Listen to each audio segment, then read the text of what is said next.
Další travel vlog, jak se těšíte, kluci? Těším. Dneska neletím sám. Kam letíme? Do Turecka. Do Turecka. Do Antálie.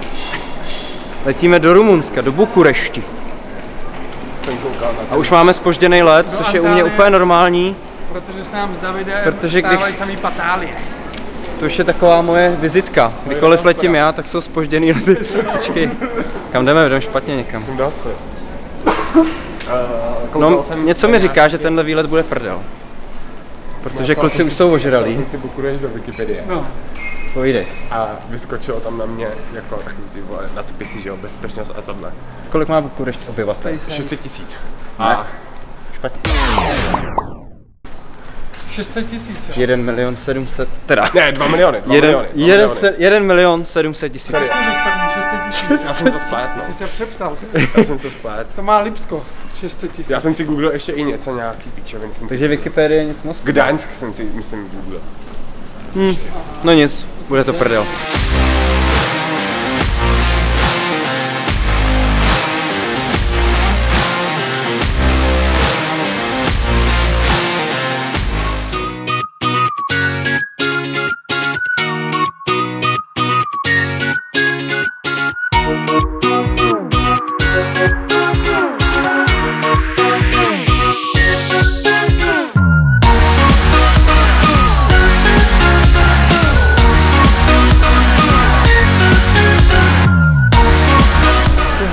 Jsme se rozhodli, že pojedeme autobusem.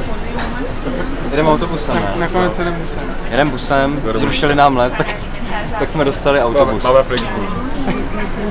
Na stojáka. Flixbus na stojáka až do Rumunska.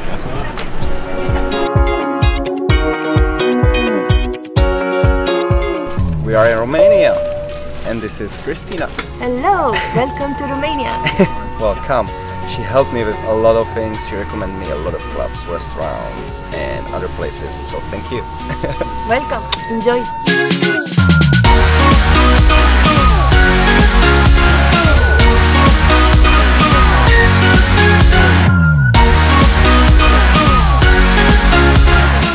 Dostat se do našeho apartmánu ve 3 ráno byla celkem výzva. Nakonec jsme to společnými silami asi na 150. pokus zvládli a mohli jsme se jít konečně uložit do postele.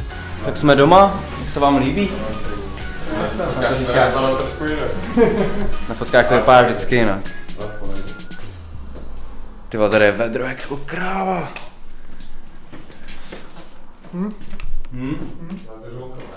Tak kdo bude spát tady? Já se tam klidně snažím. Já taky. Já jsem si to zamluvil první. Jak to? Už v Česku.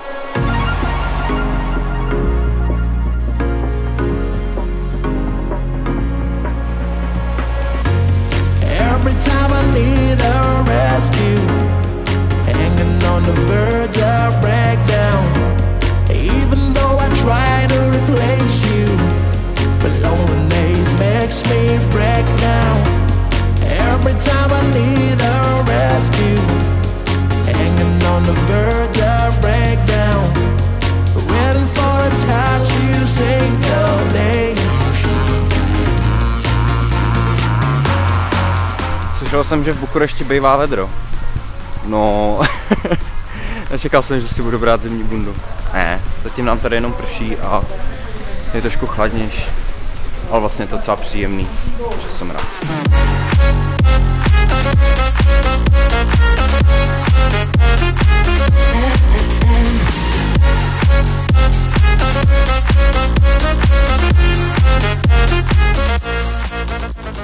Kavárenský lov zatím dopadne úspěšně. Jak to vypadá?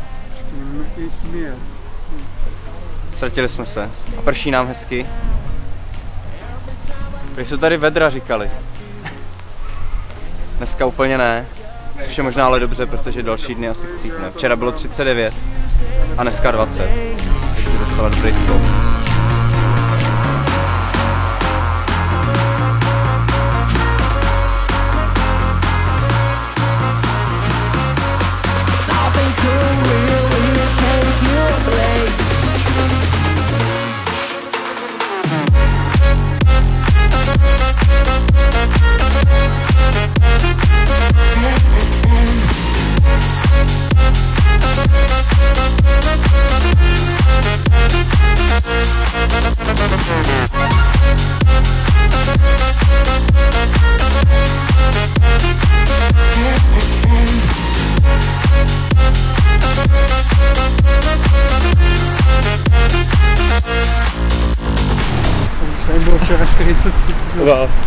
Kukujeme zima trošku.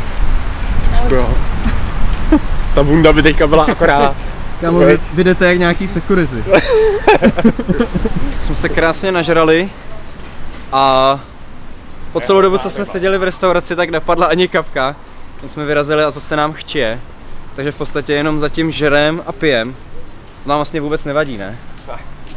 A teď vyrážíme na pravoslavnou patriarchální katedrálu. Je to tak? Já nevím, jak se jmenuje, myslím, že pravoslavná patriarchální katedrála, založená nebo postavena v roce 1654 až 58, myslím. Každopádně už se těším, až bude svítit slunko, protože tady nechci jen žrát a pít. Měl jsem asi 4 chody, asi se pobleju. Ale bylo to výborný. Bylo to výborný. Tak takhle to dopadá, když vyrazíte na výlet s kamarádama, který nenosí boty a mají rádi alkohol. By the way, díky moc hoši, ty boty se mi do té dne rozpadly.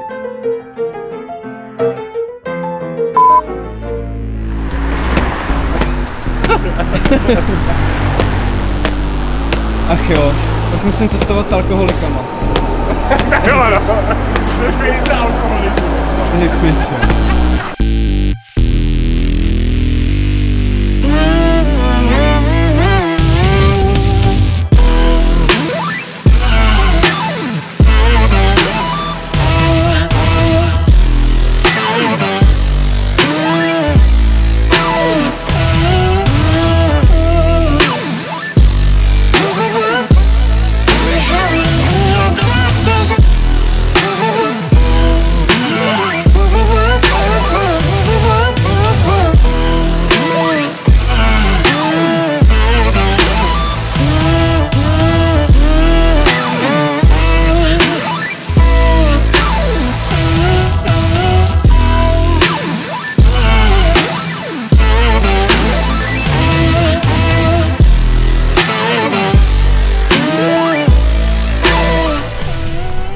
Dorazili jsme do Old Townu. Konečně nějaký pořádný vibe. Yes. Tady se nám líbí. Sluníčko nám vylejzá. Krásně je to tady. Holky vylejzají. Nebo holky vylejzají. Holky vylejzají z kanálu. No a z kanálu úplně ne, a Tomáš se hned nechal zlákat trošičku. Holkám vylejzají. Jako docela bizár, protože nám trvalo asi 10 minut projít tak 20metrovou ulici. A mále nás tam odsud nepustili. Každý klub tam má svoji holku, nebo restaurace tam má svoji holku a ta vás prostě nenechá jít. Odolávali jsme. Hele, tohle je hezký. Ale Tomáš se tam trošku zasek. Pak si vzpomněl, že má doma přítelkyni, tak šel. Přesně tak. Ale ono ho lákalo spíš to pivo než ta holka. No.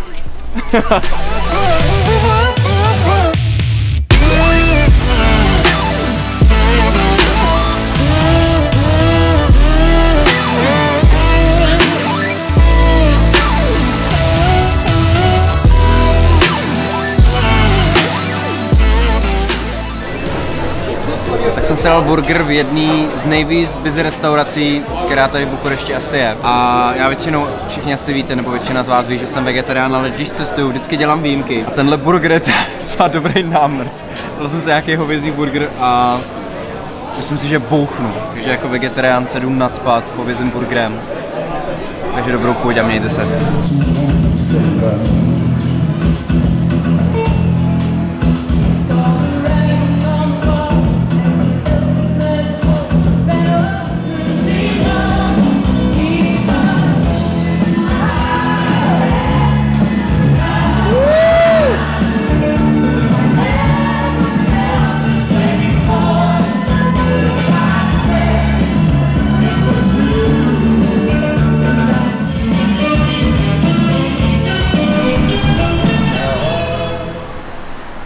Tak jsme si dali pár piv, já jsem se skvěle najet. Viděli jsme parádní taneční vystoupení jako z Titaniku.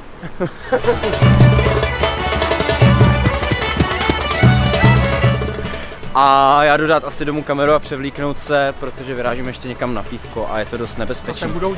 To se budou dít věci a to YouTube by neschválil, takže... Ty vole, začíná pršet? Takže já to stejně musím uklidit a vidíme se zítra ráno.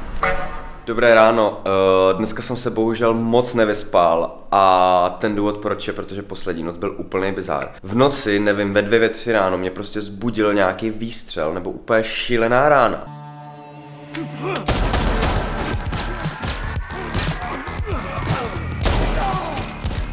Já jsem nechápal, co se děje, vystřelil jsem z postele. Na chodbě prostě desítky lidí, tam došlo k nějaký bitce.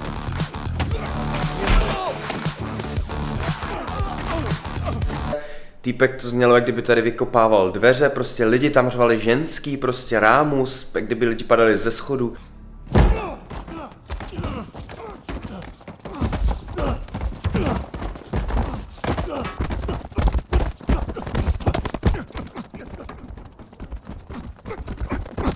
No, jako fakt šílený, já jsem tady rychle hledal klíče, abych zamknul náš apartmán, jelikož ani nemáme klíče, my právě bydlíme jako v apartmánu v takovém paneláku. A vůbec nevím, k čemu tady došlo, ale musím se pak zeptat rozhodně kluků, protože oni teďko šli nakoupit.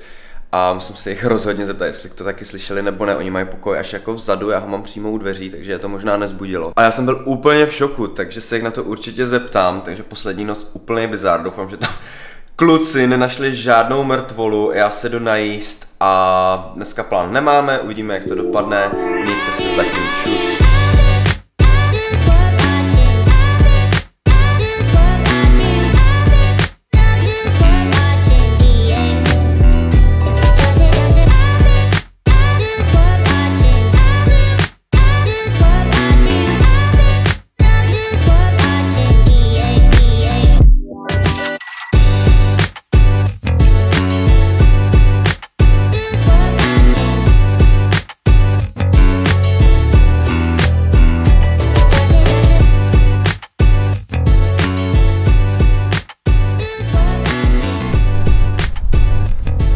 Právě jsme opustili etnografický muzeum věnovaný rumunskému venkovskému životu, kde je spousta zemědělských farem a domků. Ale my jsme to tak jako prolítli, bylo to docela nadlouho a máme toho ještě hodně v plánu. Co se ale nesmí, je vzít si tam foťák. Vstup by byl 300 lejů za to, že tam budu točit a fotit. Takže jsem paní slíbil, že nebudu a pustila nás. A za to, že jsem jí slíbil, že nebudu natáčet a fotit, tak nám dokonce dala studentský lístek za pouze 8 lejů, protože normálně stojí 20. Takže moc milá paní a my vyrážíme dál. Tak jsme právě dorazili do bývalého sídla rumunského prezidenta Ceaușescu, říkám to dobře? Diktátora, dejme tomu. Ceaușescu. Postaveno 1964, koukám to má signál pití. Ale bohužel se vevnitř zase nesmí natáčet, takže tohle je vlastně jediný, co vám ukážu. Tohle je vše, co uvidíte z naší tour, bohužel. Zjistil jsem, že se tady asi nikde nesmí moc točit, no. Kamkoliv jdem, tak je to zakázaný, takže... Mi to mrzí, ale my si to nemůžeme.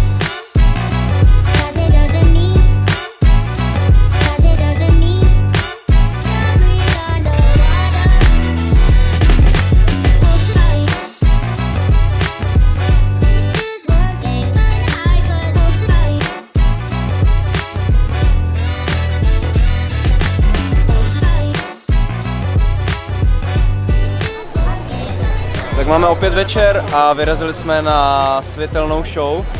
Tomáš nás dal do skvělého klubu. Jaký to bylo, Tomáši? Bylo to super. Tomáš... Steve Aoki tam byl.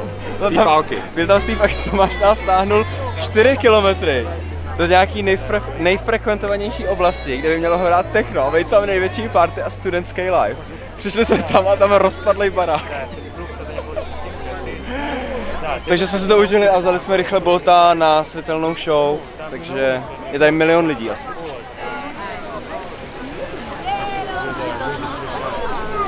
A já si myslím, že ten důvod, proč nikdo nebyl v té Tomášově oblasti, to jsou všichni tady. Jsou tady, pak jedou všichni tam. Takže až potom jedou všichni tam k tomu rozpadlému baráku.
Tak tohle byl druhý den v Bukurešti.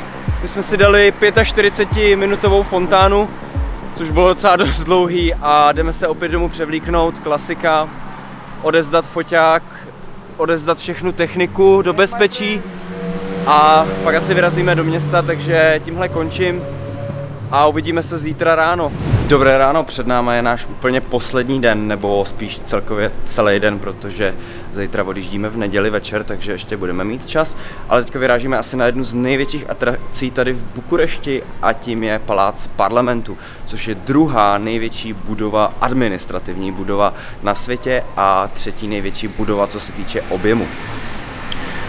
Palác je taky nazýván Čaušešovským palácem, což je diktátor, jehož dům jsme navštívili včera a který byl Rumuny popraven. Rezervaci si musíte udělat 24 hodin předem, takže pozor na to a my docela spěcháme, takže já vyrážím. Jinak budova se stavěla od roku 1984 do roku 1989.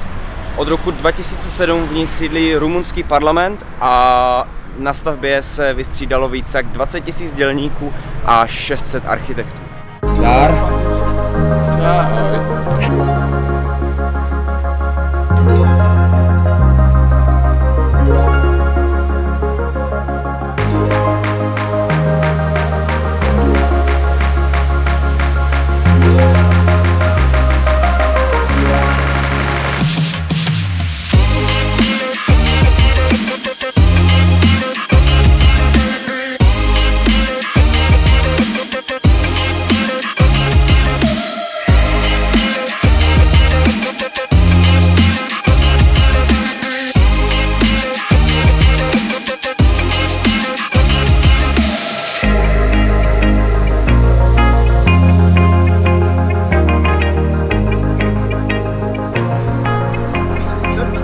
Tak jsme právě opustili nejtěžší budovu na světě a zapíchli jsme to v mexické restauraci.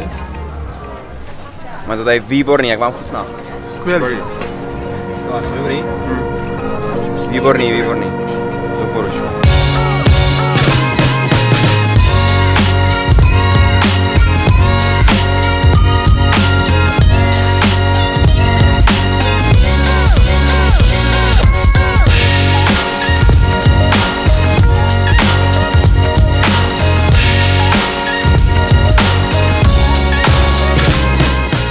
Zpátky na ubytku, já to dneska utnu asi dřív, jelikož dneska je náš poslední večer a vyrážíme si užít noční život. Dneska jsme dali Palác parlamentu, muzeum, já se nemohl odolat, koupil jsem si herníček The Last of Us a my si vyrážíme užít noční život, vidíme se zítra, poslední den v Bukurešti.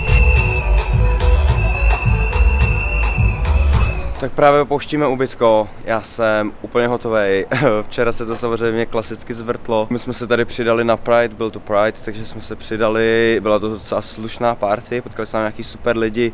Přišel tam za mnou kamarád, kterýho jsem potkal před rokem v Singapuru, takže pecka a pak jsme procházeli kluby a tak dál. Přišel jsem ráno a momentálně to úplně nedávám, kluci ještě palej, ty přišli ještě později. A dneska to bude ještě sranda, protože odlítáme až večer a bude tak 35 stupňů a moc to nedávám, ale byla to prdela, stálo to rozhodně za to. Tomáš, jak se cítíš dnes? Pověz hrozně. Jsem ožralej, jsem blbě, horko, mám hlad, mám žízeň. Jsme si to včera trochu přehnali. Já teda taky, ale hlavně asi už 33 stupňů. Je to fakt peklo. Máme to být do večera, já totálně chcípám. Hlavně jsem si vzal nejhorší zavazadlo na světě, který musím tahat v ruce. Takže jaký pecka. Tohle nedávám. Tohle nedávám.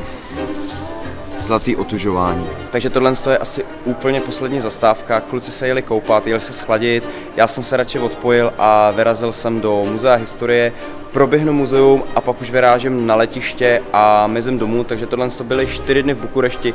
Doufám, že vám to bavilo, dejte mi vědět a doufám, že se vidíme brzo zase někde jinde. Mějte se, čus.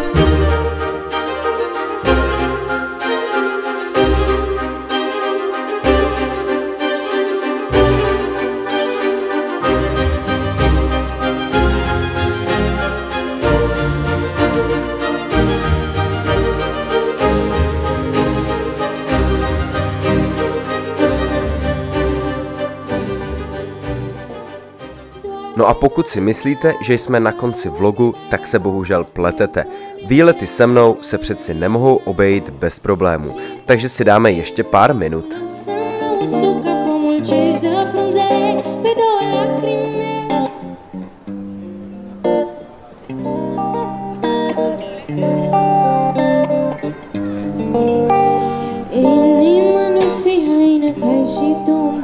Máme tady menší update, jsme stále neopustili Bukurešť a momentálně jsme stále na letišti, měli jsme mít 3hodinový zpoždění a nakonec letíme zítra odpoledne ve 2 hodiny. Takže klasika já jako vždy, zpožděný lety, zrušený lety, shit také happens jako vždy. Tak právě jsme nasedli na autobus a jedeme na nějaký hotel, který jsme dostali, takže dneska ještě bude sranda, asi uvidíme. No. Jsme tady kolik, 2 hodiny? Asi.